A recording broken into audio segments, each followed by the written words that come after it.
विद्यार्थियों नमस्कार, स्वागत, अभिनंदन आप सभी का online YouTube channel study bye Arun पर। प्रिय विद्यार्थियों, आज हम शिक्षा मनोविज्ञान विषय का अध्ययन शुरू करने जा रहे हैं। बहुत से बीएड के विद्यार्थी, मेरे ऑफलाइन विद्यार्थी, जिन्होंने कहा कि सर आप जो है शिक्षक भर्तियां आ रही है फर्स्ट ग्रेड, सेकंड ग्रेड और थर्ड ग्रेड, तो उससे संबंधित जो मनोविज्ञान है वो आप पढ़ाना स्टार्ट करें। तो ठीक है, मैं भी ये कोशिश कर रहा हूँ कि मैं आपको अब जो है मनोविज्ञान पढ़ाऊँ। तो उसके लिए मैंने क्लासेस जो है स्टार्ट कर दी है और आज इस सीरीज़ की ये पहली क्लास है। जैसा कि आपको पता है कि आने वाले समय में ग्रेड फर्स्ट, ग्रेड सेकंड और ग्रेड थर्ड रीट जैसी जो शिक्षक भर्तियां हैं वो जल्द ही आने वाली है और बड़ी संख्या में भर्तियां आने वाली है। तो उसके लिए आप तैयारी करने में लग गए होंगे। जो बीएड पास आउट विद्यार्थी हैं वो सब तैयारी के अंदर लग गए होंगे और जिनकी बीएड चल रही है वो भी कहीं ना कहीं थोड़ी बहुत जो जितना उनको समय मिल पा रहा है उसमें वो तैयारी कर रहे हैं। और जो भी वैकेंसीज है शिक्षक भर्ती से संबंधित विद्यार्थियों, उन सभी वैकेंसीज के अंदर मनोविज्ञान का एक बहुत बड़ा रोल रहता है। चूंकि मनोविज्ञान का एक पार्ट शिक्षा मनोविज्ञान, जो कि आप बीएड में भी पढ़ते हैं, बीएड फर्स्ट ईयर और बीएड सेकंड ईयर दोनों में ही मनोविज्ञान से संबंधित विषय वस्तु आपके पाठ्यक्रम में शामिल की गई है। और इसीलिए जो भी ग्रेड भर्तियां हैं, फर्स्ट ग्रेड हो चाहे सेकंड ग्रेड हो चाहे थर्ड ग्रेड हो, उनके अंदर जो है मनोविज्ञान का भी पोर्शन विशेष रूप से महत्वपूर्ण रहता है।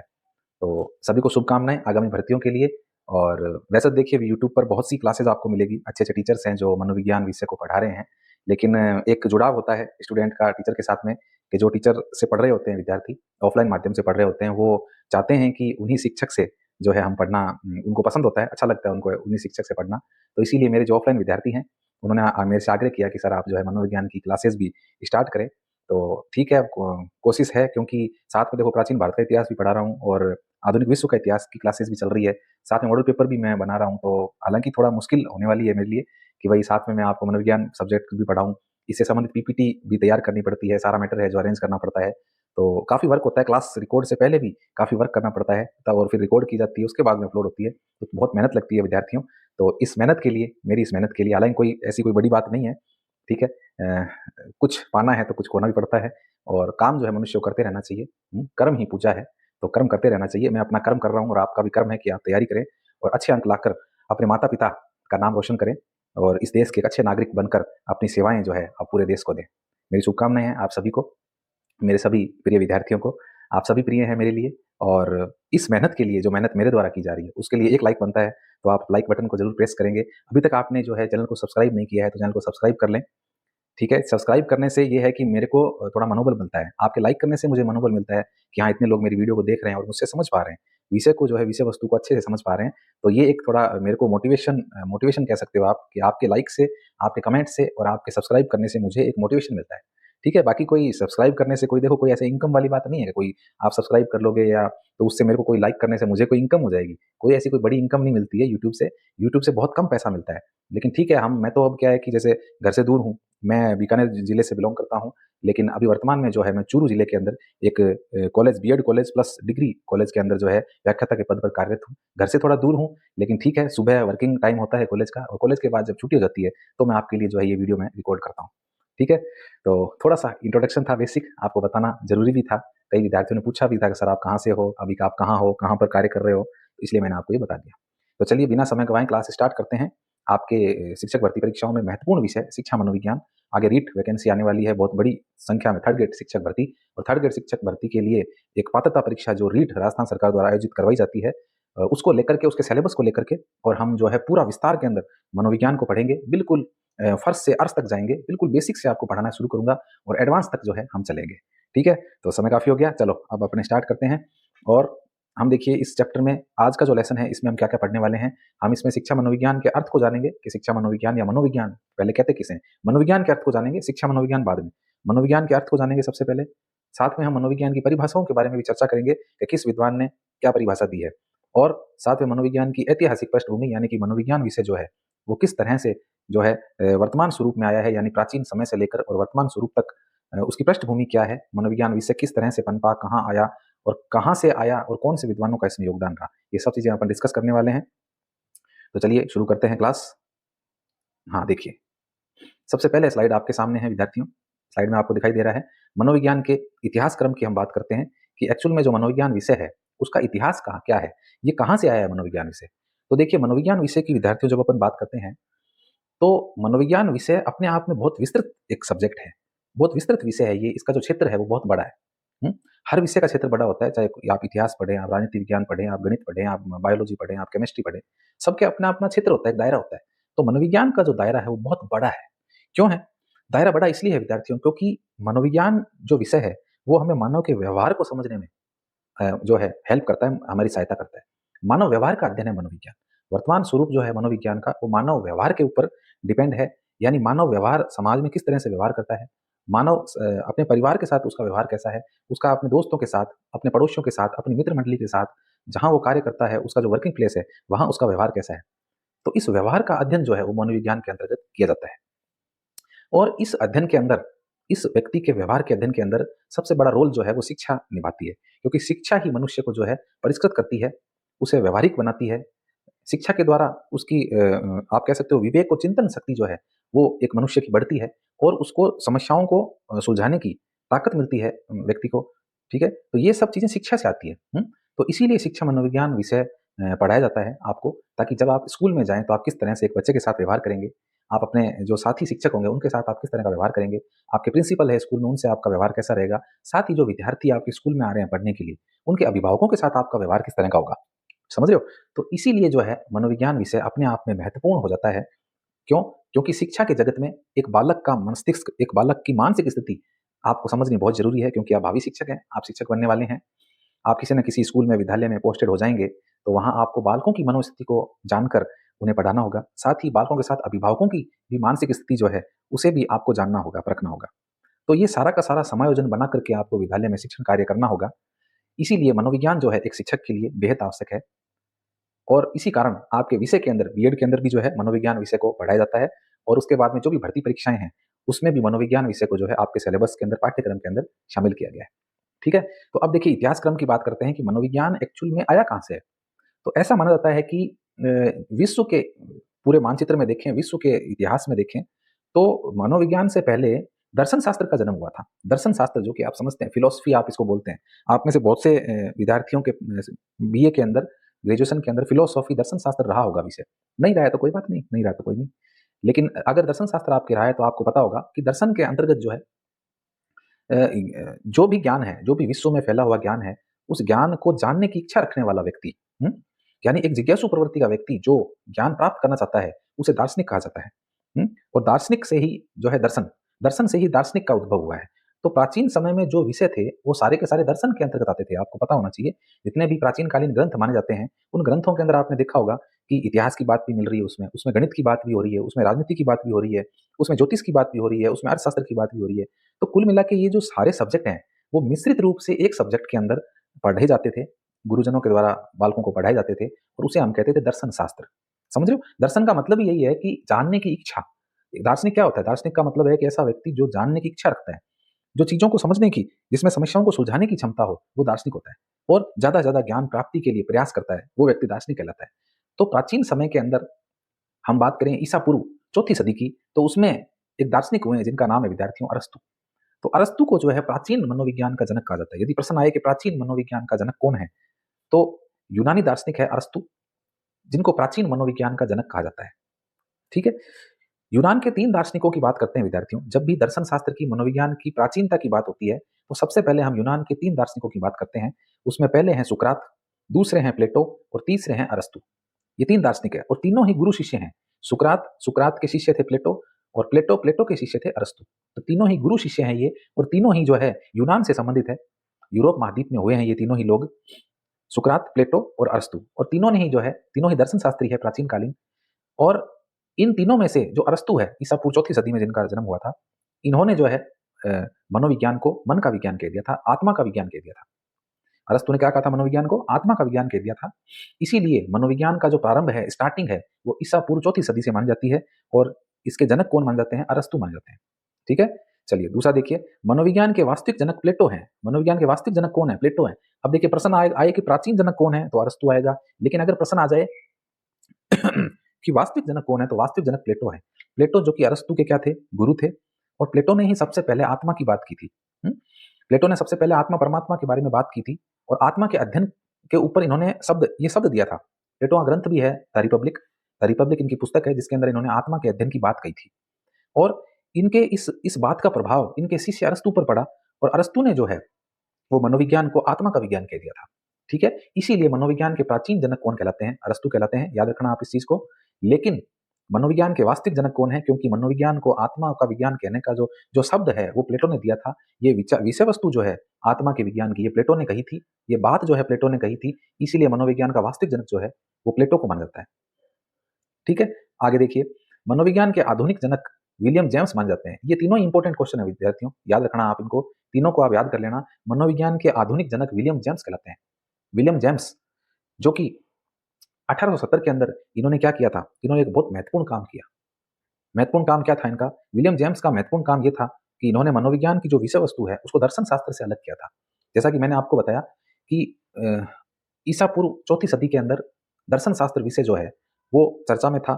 दर्शन शास्त्र, दर्शन के अंतर्गत बहुत सारे विषय पढ़े जाते थे और 16वीं 17वीं सदी तक आते आते दर्शन के अंतर्गत ही जो है मनोविज्ञान को पढ़ा जाता था। यानी कि मनोविज्ञान कोई स्वतंत्र विषय नहीं था, उसको दर्शन शास्त्र के अंदर ही पढ़ा जा रहा था।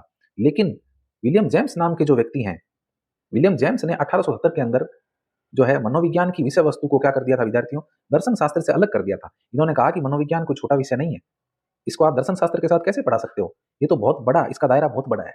ये बात विलियम जेम्स ने बोली और मनोविज्ञान को जो है दर्शन शास्त्र से क्या कर दिया? अलग कर दिया और एक स्वतंत्र विषय के रूप में स्थापित कर दिया। इसीलिए विलियम जेम्स जो है इन्हें क्या माना जाता है? आधुनिक मनोविज्ञान का जनक माना जाता है। मनोविज्ञान के आधुनिक जनक कहलाते हैं विलियम जेम्स। आगे देखिए, विलियम जेम्स की पुस्तक के विद्यार्थियों, इसका नाम है प्रिंसिपल ऑफ साइकोलॉजी। 1890 के अंदर इन्होंने जो है ये पुस्तक प्रकाशित की थी और मनोविज्ञान की पहली सार्थक पुस्तक ये मानी जाती है। विलियम जेम्स की पुस्तक है जिसका नाम है प्रिंसिपल ऑफ साइकोलॉजी। कब प्रकाशित की है इन्होंने? 1890 के अंदर इन्होंने जो है ये पुस्तक प्रकाशित की है। ठीक है, तो 1870 के अंदर तो इन्होंने दर्शन से मनोविज्ञान को अलग किया और 1890 के अंदर इन्होंने जो है ये पुस्तक प्रकाशित कर दी, जो मनोविज्ञान की पहली सार्थक पुस्तक बन जाती है। मनोविज्ञान की पहली ऑथेंटिक किताब अगर किसी को कहें तो वो ये पुस्तक है जिसका नाम है द प्रिंसिपल ऑफ साइकोलॉजी। ठीक है, समझ में आ रहा है? चलिए आगे चलते हैं। आगे देखिए आप स्क्रीन पर, मनोविज्ञान के इतिहास क्रम में हम चल रहे हैं विद्यार्थियों कि विलियम जेम्स जो मनोवैज्ञानिक हुए हैं, इन्होंने मनोविज्ञान के अंदर चेतना शब्द को महत्वपूर्ण माना। ये इंपॉर्टेंट बात है कि विलियम जेम्स ने ये कहा कि मनोविज्ञान जो है उसमें चेतना का बहुत इंपॉर्टेंट रोल है। चेतना का मतलब क्या है? चेतना का मतलब चेतन अवस्था, यानी आपकी जो जागृत अवस्था है, जिस अवस्था के अंदर आप शिक्षण कार्य कर रहे हैं। अभी जैसे आप पढ़ रहे हैं, अभी मैं आपको पढ़ा रहा हूँ और आप मेरे से पढ़ रहे हैं, तो ये आपके मस्तिष्क की चेतन अवस्था है जिसके द्वारा आप मेरी बातों को सुन पा रहे हैं, आप सीख पा रहे हैं, आप समझ पा रहे हैं मेरी बातों को, तो यही चेतना कहलाती है। और चेतना शब्द पे जोर किसने दिया था? विलियम जेम्स ने दिया था। ठीक है, अच्छा, मनोविज्ञान का प्रारंभ, जैसा कि मैंने आपको अभी बताया कि मनोविज्ञान का प्रारंभ कहाँ से माना जाता है? यूनान से माना जाता है। यूनान के जो दार्शनिक है उन्होंने ही जो है मनोविज्ञान की विषय वस्तु को सबसे पहले परिभाषित किया था। और उन 3 वैज्ञानिकों का नाम क्या है? दर्शन शास्त्रियों का नाम क्या है? सुकरात, प्लेटो, अरस्तु। ठीक है, तीनों याद कर लेना, सुकरात, प्लेटो, अरस्तू। ये देखो तीनों के नाम यहाँ आ रहे हैं, सुकरात, प्लेटो, अरस्तू। अब तीनों याद कैसे करेंगे? तो याद करने के लिए ट्रिक लिख लेना, सुपर, SUPAR। देखो SU से क्या बन गया? सुकरात, PA से क्या बन गया? प्लेटो, और A से क्या बन गया? AR से क्या बन गया? अरस्तु। ठीक है, समझ में आ गया? इस ट्रिक से याद कर लेना आप इसको, SU सुकरात, P से प्लेटो और AR से अरस्तु। ये लो सुपर, ये ट्रिक याद रखना आप, सुपर। तो इससे आपको आइडिया हो जाएगा कभी सुकरात का शिष्य प्लेटो था और प्लेटो का शिष्य कौन था? अरस्तु था। ठीक है, चलिए, तो यूनान से जो है दर्शन शास्त्र की शुरुआत बन जाती है और दर्शन शास्त्र से अलग करने का श्रेय हम देते हैं विलियम जेम्स को, जिन्होंने चेतना शब्द को दर्शन शास्त्र इसने मनोविज्ञान के अंदर महत्वपूर्ण माना। चेतना शब्द के ऊपर इन्होंने जोर दिया और मनोविज्ञान की विषय वस्तु को दर्शन शास्त्र से इन्होंने अलग किया था। अच्छा, उसके बाद अपन बात करते हैं 1590 की। तो 1590 के अंदर, यानी कि 16वीं शताब्दी की बात हो रही है विद्यार्थियों। 16वीं शताब्दी के अंदर रुडोल्फ गोएकल जो है, इन्होंने एक पुस्तक लिखी जिसका नाम था साइकोलॉजिया। और सबसे पहले मनोविज्ञान शब्द का जो प्रयोग है वो इसी पुस्तक से माना जाता है। यानी मनोविज्ञान शब्द जो है वो सबसे पहले मनोविज्ञान शब्द का प्रयोग करने वाले कौन थे? रुडोल्फ गोएकल थे, जिन्होंने अपनी पुस्तक साइकोलॉजिया के अंदर जो है मनोविज्ञान शब्द का सबसे पहले प्रयोग किया था। कब लिखी गई थी पुस्तक? 1590 के अंदर ये पुस्तक लिखी गई थी। ठीक है, चलिए आगे चलते हैं। अब विद्यार्थियों अपन बात करते हैं साइकोलॉजी शब्द के ऊपर, बात करते हैं कि मनोविज्ञान शब्द जो है उसका अर्थ क्या है। देखो, साइकोलॉजी शब्द जो है विद्यार्थियों वो ग्रीक और यूनानी भाषा का है। आपको कई जगह लैटिन भाषा का भी मिल जाएगा कि साइकोलॉजी शब्द जो है वो लैटिन भाषा का है, लेकिन एक्चुअल में एक गैरेट नाम के विद्वान है जिन्होंने साइकोलॉजी शब्द को ग्रीक या यूनानी भाषा का है। ठीक है, तो ऑप्शन में अगर ग्रीक या यूनानी आ जाए, मान लीजिए प्रश्न आ जाए कि गैरेट के अनुसार साइकोलॉजी शब्द है, तो गैरेट के अनुसार साइकोलॉजी शब्द जो है वो ग्रीक या यूनानी भाषा का है। लेकिन कहीं कहीं आपको लैटिन भी मिल सकता है, तो ऑप्शन में अगर ग्रीक यूनानी नहीं हो तो आप लैटिन कर देना। समझ रहे हो बात को? तो गैरेट नामक मनोवैज्ञानिक ने जो है वो साइकोलॉजी शब्द को किसका माना है? ग्रीक या यूनानी भाषा का माना है। अब साइकोलॉजी शब्द की बात करते हैं कि साइकोलॉजी शब्द 2 हिस्सों में अगर बाँटे इसको, तो एक है साइको और एक है लोगस। और यहाँ पे एक दिख रहा है साइकी और एक है लोगस। ठीक है? 2 शब्द आते हैं विद्यार्थियों, सीटेट में इस तरह के प्रश्न आते हैं विशेष रूप से कन्फ्यूज़ करने के लिए होते हैं विद्यार्थियों को कि उन्हें शब्द का अर्थ पता है या नहीं है। अब साइकोलॉजी शब्द के अंदर देखिए अगर आपको साइको लिखा हुआ आ जाए, समझना इस चीज़ को, प्रिय विद्यार्थियों इसको समझना, अगर साइको लिखा हुआ आ जाए तो इसका मतलब मस्तिष्क है। साइको शब्द का मतलब है मस्तिष्क, लेकिन साइकी जो शब्द है उसका अर्थ है आत्मा, ये आप ध्यान रखना। अगर पूछा जाए मनोविज्ञान है और ऑप्शन के अंदर अगर साइकी प्लस लोगस लिखा हुआ है तो इसका मतलब आत्मा की बात हो रही है। साइकी का मतलब है आत्मा, लेकिन साइको का मतलब क्या है? मस्तिष्क है, दिमाग से बात हो रही है, दिमाग की बात हो रही है, मस्तिष्क की। ठीक है? तो इस तरह से कंफ्यूज करते हैं, तो आपको ध्यान रखना है, शब्दों पर भी पकड़ रखनी है कि साइको, साइको का मतलब मस्तिष्क, लेकिन साइकी का मतलब है आत्मा। अब याद कैसे रखें सर इनको? दोनों को दोनों एक जैसे लग रहे हैं? नहीं लग रहे हैं। कोई भी व्यक्ति अगर बेवकूफी भरी बातें करता है, मूर्खता वाली बातें करता है, तो अपन कह देते हैं पागल है ये तो। ऐसे कहते हैं ना, पागल है ये तो, साइको है ये तो। बोलते हैं ना साइको है, इसका मतलब क्या है? उसका दिमाग क्या है? सिरका हुआ है, उसका दिमाग खराब है। तो यहाँ पे देखो मस्तिष्क की बात आ रही है, मस्तिष्क के दिमाग की बात आ रही है, तो मस्तिष्क का संबंध किससे हो गया? साइको से हो गया ना। तो ऐसे याद करेगा आप इसको, इस तरह से आप याद करोगे कि साइको का मतलब है मस्तिष्क, और फिर ये याद हो गया, तो ये अपने आप आराम से याद हो जाएगा, साइकी, साइकी का मतलब है आत्मा। ठीक है? तो मनोविज्ञान को क्या माना गया है? आत्मा का विज्ञान माना गया है। अच्छा, मनोविज्ञान को, विद्यार्थियों मनोविज्ञान विषय जब पढ़ रहे हैं और जब किसी विषय के पीछे विज्ञान शब्द जुड़ जाता है, तो आपको पता होना चाहिए विज्ञान का मतलब है विशेष ज्ञान, यानी उस क्षेत्र का एक विशेष ज्ञान है, और ज्ञान क्रमबद्ध रूप में है, और ज्ञान इस तरह का है कि उसे किसी प्रयोगशाला में प्रमाणित कर सकते हैं। भाई विज्ञान का मतलब क्या है? विज्ञान का मतलब यही है कि आप जो जो नॉलेज प्राप्त कर रहे हो, जो नॉलेज आपको मिल रही है, जो ज्ञान आप प्राप्त कर रहे हो, जो तथ्य आपके पास है, जो आंकड़े आपके पास हैं, उन आंकड़ों को आप किसी प्रयोगशाला में जाकर के प्रमाणित कर सकें, तभी तो उसको विज्ञान बोलेंगे। ऐसे थोड़ी कोई भी कहानी सुनाई और वो विज्ञान हो गया, नहीं। उस कहानी को हम प्रमाणित कैसे करेंगे? तो प्रमाणित करने के लिए लैबोरेटरी होनी चाहिए, तभी हम उस विज्ञान को विज्ञान कहेंगे, जब वो उस विषय के तथ्य प्रयोगशाला के अंदर जांच कर लिए जाएं और पूर्णतः सत्य पाए जाएं, तो वो विषय विज्ञान की श्रेणी में आता है। तो विद्यार्थियों मनोविज्ञान जो है उसे विज्ञान की श्रेणी में इसीलिए रखा गया है क्योंकि मनोविज्ञान में जितने भी टेस्ट हैं, मनोविज्ञान के द्वारा जितने भी टेस्ट किए जाते हैं, वो प्रयोगशाला द्वारा, लैबोरेटरी द्वारा प्रमाणित है। इसीलिए इसको मनोविज्ञान को विज्ञान कह दिया गया है। अब मनोविज्ञान की देखो प्रयोगशाला की भी स्थापना करने की बहुत से लोगों ने कोशिश की थी कि भाई विज्ञान कह दिया है तो किसकी प्रयोगशाला लगाई जाए, इसकी लैबोरेटरी लैबोरेटरी बनाई जाए। तो हाँ, थोड़ा गले में खिचखिच होने लगी, थोड़ा सा पानी पी लेता हूँ।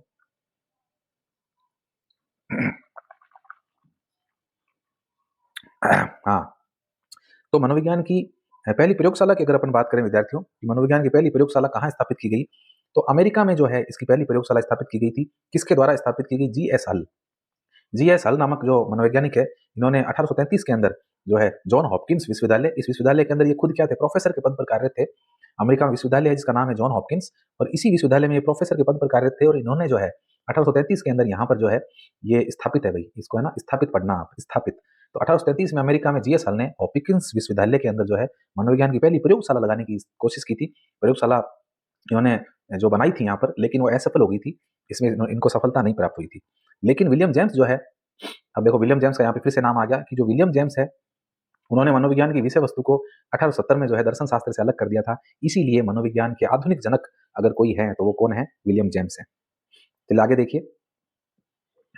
हाँ, आगे अपन देखिए, आगे पढ़ रहे हैं, आगे अपन पढ़ रहे हैं इसी क्रम में कि मनोविज्ञान की पहली प्रयोगशाला विद्यार्थियों जॉन हॉपकिंस विश्वविद्यालय के प्रोफेसर जीएस हल ने लगाने की कोशिश की थी, लेकिन वो असफल हो गई थी।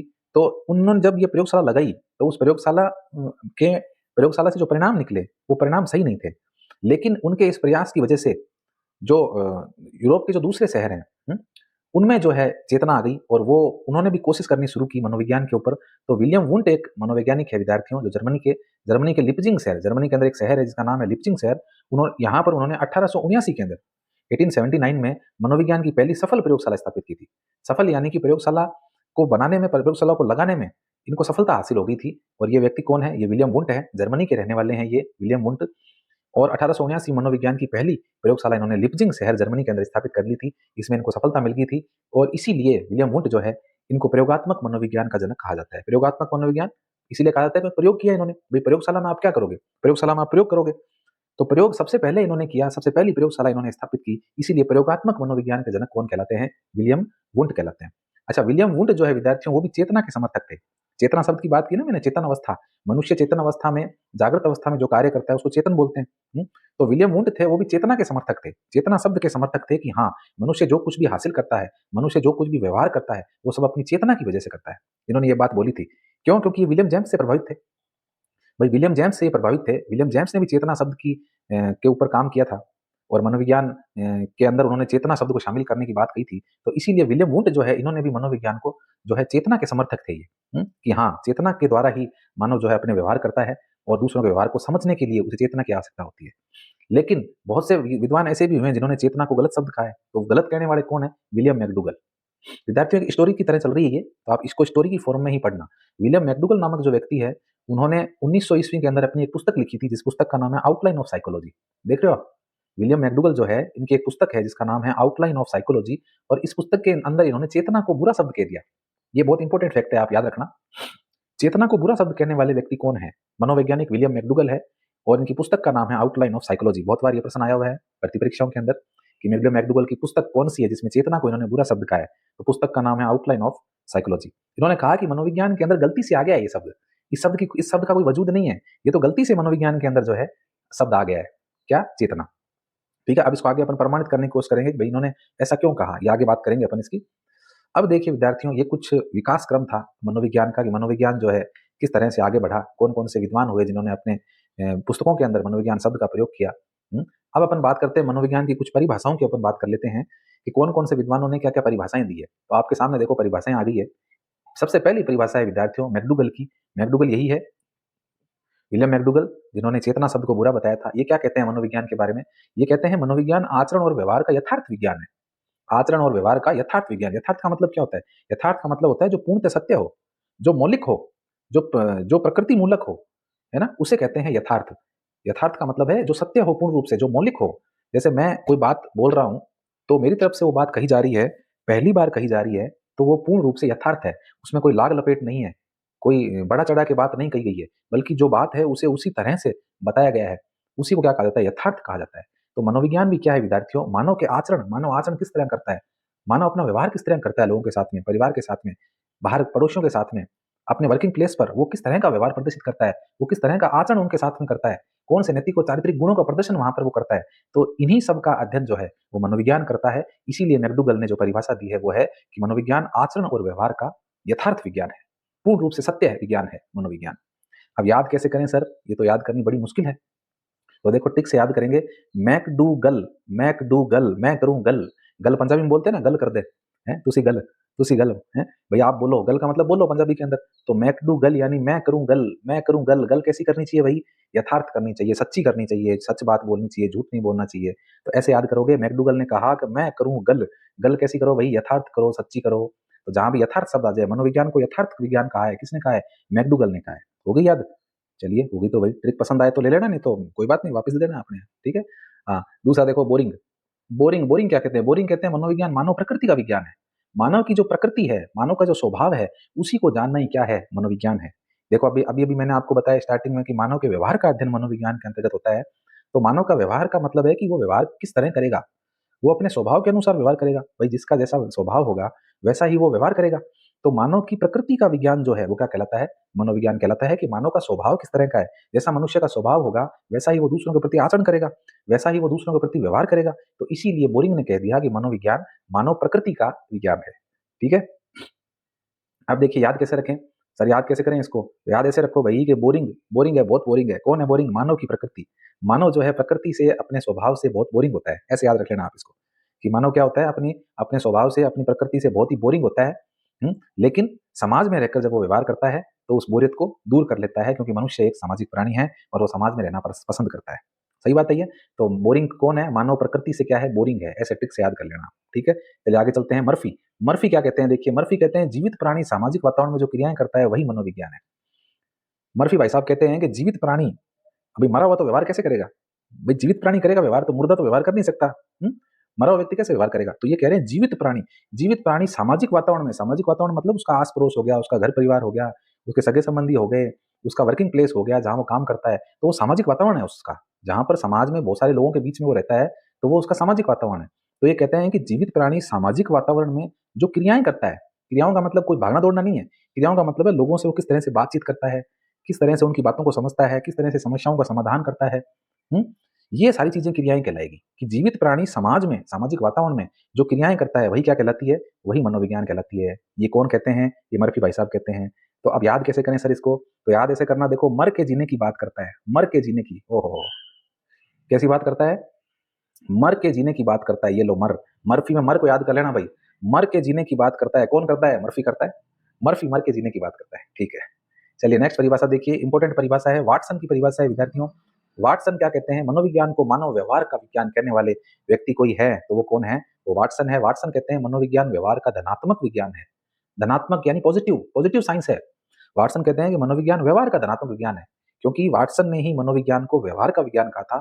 वाटसन ही ऐसे पहले व्यक्ति हैं जिन्होंने 20वीं सदी के अंदर मानव व्यवहार के ऊपर अध्ययन करना ही मनोविज्ञान का एकमात्र लक्ष्य बताया था। इसलिए इन्होंने मानव व्यवहार पर जोर दिया था और इसी कारण मानव व्यवहार और व्यवहार के अध्ययन के कारण ही वाटसन को हम जानते हैं 20वीं सदी का चमकता सितारा भी जो है वाटसन को कहा जाता है, क्योंकि इन्होंने मनोविज्ञान को व्यवहार का विज्ञान कहा था। तो आप इसको याद रख लेंगे, जहां व्यवहार की बात आ जाए ना तो वहां पे व्यवहार वाटसन, व्यवहार से किसको जोड़ देना? वाटसन को जोड़ देना। तो ये कहते हैं कि मनोविज्ञान व्यवहार का धनात्मक विज्ञान है, यानी कि पॉजिटिव साइंस है। जो सकारात्मक तथ्य है मनुष्य के, वो व्यवहार के द्वारा परिलक्षित होते हैं, वो दिखाई देते हैं। मनुष्य उन व्यवहारों को जो है समाज के साथ रहकर के करता है, परिवार में रहकर के करता है। तो धनात्मक रूप से, पॉजिटिव रूप से जो वो क्रियाएं करता है, उन सब क्रियाओं को जानना ही क्या कहलाता है? मनोविज्ञान कहलाता है। कौन कहते हैं? ये वाटसन कहते हैं। ठीक है, तो ये परिभाषाएं थी मनोविज्ञान की। देखो विद्यार्थियों, दो परिभाषाएं और हैं, इनको भी जान लेते हैं। मनोविज्ञान की परिभाषाओं के अंदर आगे हम बात कर रहे हैं विद्यार्थियों, क्रो एंड क्रो। ये हस्बैंड वाइफ थे, एक श्रीमान जी है और एक श्रीमती जी है। क्रो एंड क्रो, दो क्रो आगे ना, दो कौवे आगे। तो एक तो हस्बैंड है और एक वाइफ है, दोनों ही जो है मनोवैज्ञानिक है। और बहुत सी मनोविज्ञान के अंदर इन्होंने परिभाषाएं दी है, अलग अलग जो टॉपिक है मनोविज्ञान के, उन सब के ऊपर इन्होंने परिभाषाएं दी है। तो इनसे आप बहुत सी बार इनको पढ़ोगे, क्रो एंड क्रो परिभाषाएं इनकी बहुत सारी आएगी।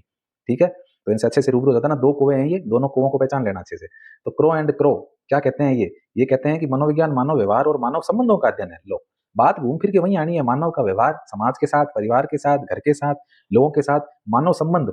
अब मानव जब व्यवहार करेगा तो संबंध तो बनेंगे। भैया आपको कटिंग करानी है तो आप नाई के पास जाओगे, तो वहां भी उससे आपका व्यवहार है। आपको सामान लेना है जनरल स्टोर वाले के पास, तो वहां जाओगे, वहां भी आपको व्यवहार रखना है, नहीं तो वो आपको उधार नहीं देगा। और कैश भी दोगे तो क्या है, वो सामान अच्छा देगा आपको। आप नहीं भी जाओ, बच्चे को भेज दो तो उसके हाथ भी वो अच्छा सामान देगा। सब्जी वाले के पास जाओगे, आप धोबी के पास जाओगे, कहीं भी जाओगे आपको व्यवहार करना पड़ेगा विद्यार्थियों। आपका अच्छा व्यवहार ही आपको आगे लेकर के जाएगा। आपके समाज में एक जगह स्थापित होगी, आप लोगों के दिलों पर राज करेंगे। कब? जब आपका व्यवहार अच्छा होगा। कुछ भी बनने से पहले एक अच्छा इंसान बनना जरूरी है। अगर अच्छा इंसान आपके अंदर है, अच्छे इंसान के गुण आपके अंदर है, प्रेम, दया, सहानुभूति, दूसरों के प्रति, दूसरों की मदद करना, सहायता करना, परोपकार की भावना, ये सब चीजें एक अच्छे मानव के व्यवहार में शामिल होनी चाहिए। और ये अगर सारी चीजें आपके पास है तो आप दुनिया में कुछ भी बन सकते हो। कोई पद ऐसा नहीं है जो आप प्राप्त नहीं कर सकते। तो कुछ भी बनने से पहले मेरा मानना ऐसा है कि पहले आपको मानव बनना होगा, एक अच्छा इंसान बनना होगा। ठीक है, और आप अच्छे इंसान हैं, मुझे पता है। इन प्यारी आंखों से जो मुझे देख पा रहे हैं वो सभी अच्छे इंसान हैं। तो क्रो एंड क्रो क्या कहते हैं? क्रो एंड क्रो कहते हैं कि मनोविज्ञान मानव व्यवहार और मानव संबंधों का अध्ययन करता है। के संबंध कैसे हैं, मानव के समाज के साथ किस तरह के संबंध है, मानव के आस पड़ोस में लोगों के साथ वो व्यवहार किस तरह से करता है, अपनी बातों को किस तरह से कहता है, समस्याओं को किस तरह से सुलझाता है, कौन सा तर्क वितर्क करता है, कितनी चिंतन शक्ति है उसके अंदर, कितनी उसके अंदर चिंतन की शक्ति है। ये सब चीजें जो है वो मनोविज्ञान के अंतर्गत आती है। तो क्रो एंड क्रो की परिभाषा इंपोर्टेंट है विद्यार्थियों, कि मनोविज्ञान मानव व्यवहार और मानव संबंधों का क्या है? अध्ययन है। ओके, अब अपन पढ़ते हैं वुडवर्थ की परिभाषा। वुडवर्थ क्या कहते हैं? मनोविज्ञान वातावरण के संपर्क में होने वाले मानव व्यवहारों का अध्ययन है। वुडवर्थ कहते हैं कि मनोविज्ञान क्या है? वातावरण के संपर्क में होने वाले, वातावरण के संपर्क में जब व्यक्ति आएगा तभी तो व्यवहार करेगा। भाई घर में अकेला बैठा कहाँ व्यवहार कर लेगा? नहीं कर पाएगा। समाज के साथ उसको जुड़ना पड़ेगा, समाज के साथ में उसको सामाजिक संबंध बनाने पड़ेंगे, उसे व्यवहार करना पड़ेगा, लोगों से मिलना पड़ेगा, तभी जाकर के वो एक व्यवहारिक व्यक्ति कहलाएगा, वो एक अच्छा व्यक्ति कहलाएगा। तो वुडवर्थ यही कहते हैं कि मनोविज्ञान वातावरण के संपर्क में होने वाले मानव के व्यवहारों का अध्ययन है। फिर यहाँ पर घूम फिर के व्यवहार की बात आ गई। ठीक है, क्योंकि मनोविज्ञान का जो वर्तमान स्वरूप है विद्यार्थियों, वो व्यवहार को अपनाए हुए है। व्यवहार का ही अध्ययन मनोविज्ञान है। तो वुडवर्थ की परिभाषा भी कहीं ना कहीं व्यवहार के ऊपर ही है। जो वाटसन ने बात कही थी वही देखो वुडवर्थ कह रहे हैं। ठीक है, चलिए अब चलते हैं आगे। ये परिभाषाएं थी जो आपने पढ़ ली है। अब विद्यार्थियों अपन बात करते हैं मनोविज्ञान के क्रमबद्ध विकास की बात करते हैं कि मनोविज्ञान जो है उसका विकास किस तरह से हुआ। मनोविज्ञान ने शुरुआत में कौन सी विषय वस्तु को अपनाया था और धीरे धीरे उसके विकास क्रम में जो है विषय वस्तु में किस तरह से परिवर्तन आने लगा, उसके बारे में हम जानेंगे। तो सबसे पहले देखिए, मैंने आपको बताया था कि ईसा पूर्व 4वीं सदी में अरस्तु हुए थे, और अरस्तु के समय से जो है मनोविज्ञान का प्रारंभ माना जाता है।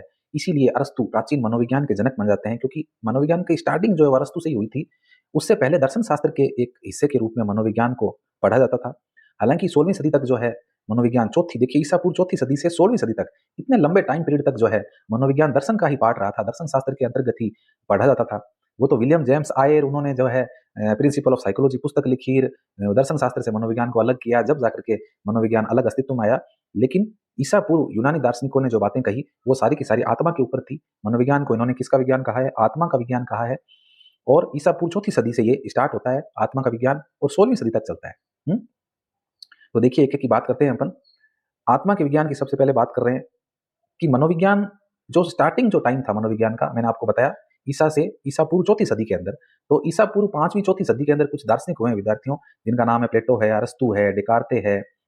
ये जो यूनानी दार्शनिक है, यानी यूनान मतलब यूरोप, यूरोपियन कंट्रीज के जो दार्शनिक हुए हैं, इन दार्शनिकों ने मनोविज्ञान को आत्मा का विज्ञान कह दिया। इन्होंने कहा कि आत्मा का अध्ययन ही जो है मनोविज्ञान का महत्वपूर्ण विषय वस्तु है। यानी कि मनोविज्ञान का उद्देश्य ही क्या है? आत्मा का अध्ययन करना है। आत्मा परमात्मा, जैसा कि आपको पता होना चाहिए कि एक समय आया पुनर्जागरण काल जिसे हम बोलते हैं, यूरोप में वो चला, और उस पुनर्जागरण काल के अंतर्गत विद्यार्थियों जो है शिक्षा के क्षेत्र में, कला के क्षेत्र में, संस्कृति के क्षेत्र में यूरोप के अंदर बहुत सारा डेवलपमेंट हुआ, बहुत सारा विकास हुआ। तो इस विकास के फलस्वरूप जो है लोग जागृत हुए, लोग शिक्षित हुए, और लोग जो है धर्म के प्रभाव से बाहर आए। लोग जो अंधविश्वास थे, रूढ़ियां थी, परंपराएं थे, उनसे बाहर निकल के आए।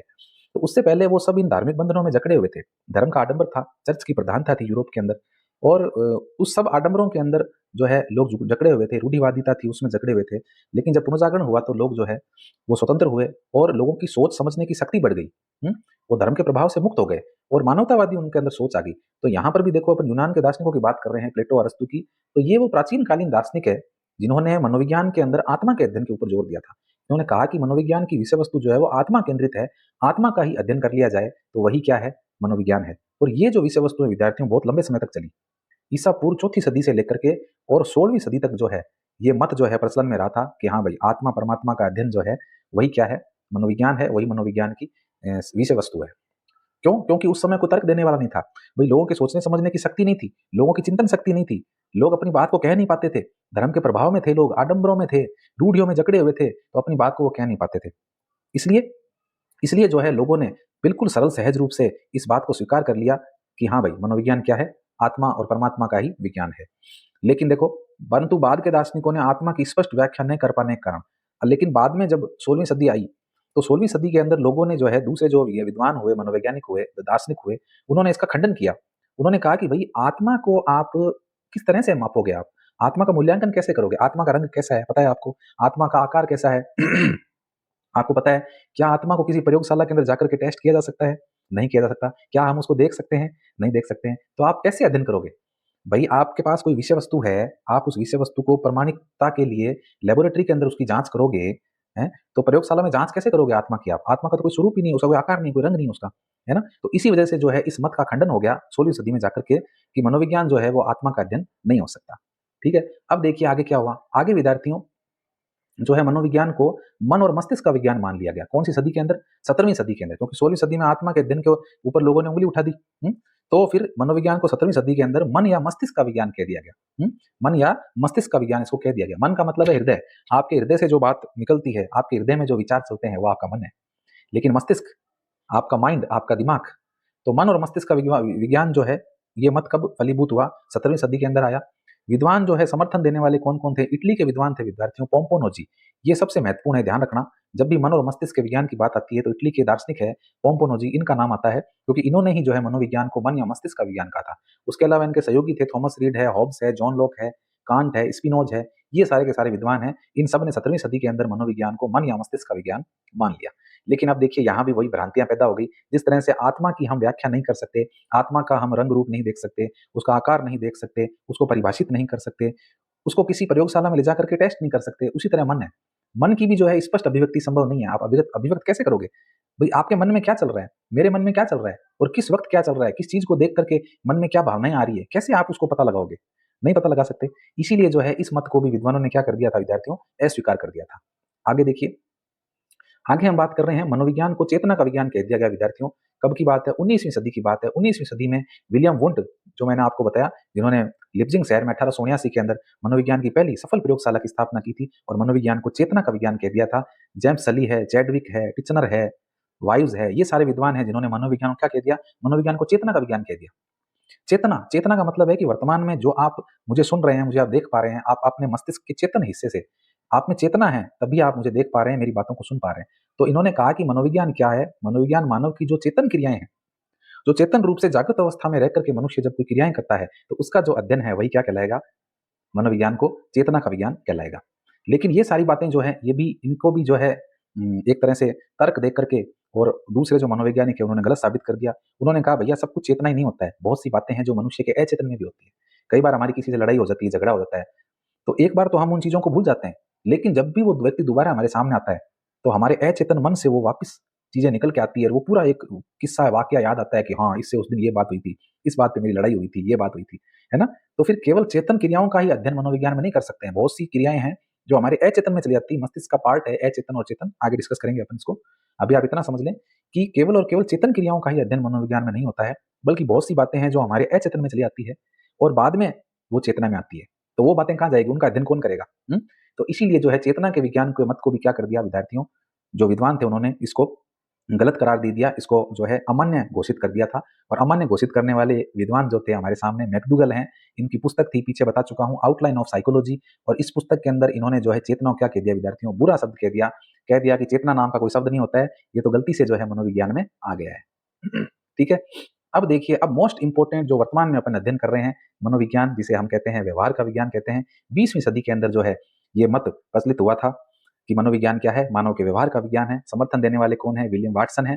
वाटसन जो व्यवहारवादी है, व्यवहारवाद बिहेवियरिज्म नाम की इनकी पुस्तक है, जिसमें इन्होंने मनोविज्ञान को व्यवहार का विज्ञान कह दिया गया। इनके समर्थक आपके मैकडूगल है, वुडवर्थ है, स्किनर है, और वर्तमान में जितने भी पीछे जो विद्वान हुए हैं 20वीं सदी 21वीं सदी के अंदर जितने भी मनोवैज्ञानिक हुए हैं, सभी ने इसका समर्थन कर दिया कि हाँ भाई, मनोविज्ञान जो है ना तो आत्मा का विज्ञान है, ना वो मन मस्तिष्क का विज्ञान है, ना ही वो चेतना का विज्ञान है, बल्कि मनोविज्ञान तो वर्तमान में मानव के द्वारा की जाने वाली क्रियाएं जो कि वो अपने व्यवहार के माध्यम से करता है, समाज में रह करके करता है। इसीलिए सभी विद्वानों ने 20वीं सदी में यह मत स्वीकार कर लिया, पूर्ण रूप से तर्क के साथ, सत्यता के साथ इसको स्वीकार कर लिया कि मनोविज्ञान जो है वो क्या है, व्यवहार का विज्ञान है। व्यवहार का ही अध्ययन मनोविज्ञान में किया जाता है। मानव का व्यवहार किस तरह से करता है, मानव का व्यवहार कैसा है, परिवार के साथ, पड़ोस के साथ, समाज के साथ कैसा व्यवहार है, वो किस तरह से समस्याओं को सुलझाता है और अपनी चेतन और अचेतन मन की बातों को किस तरह से वो सामने लेकर के आता है, ये सब चीजें उसके व्यवहार पर डिपेंड करती है। इसीलिए इस मत को बड़ी पुख्ता रूप से वाटसन ने सबके सामने रखा और सभी विद्वानों ने इसको स्वीकार कर लिया।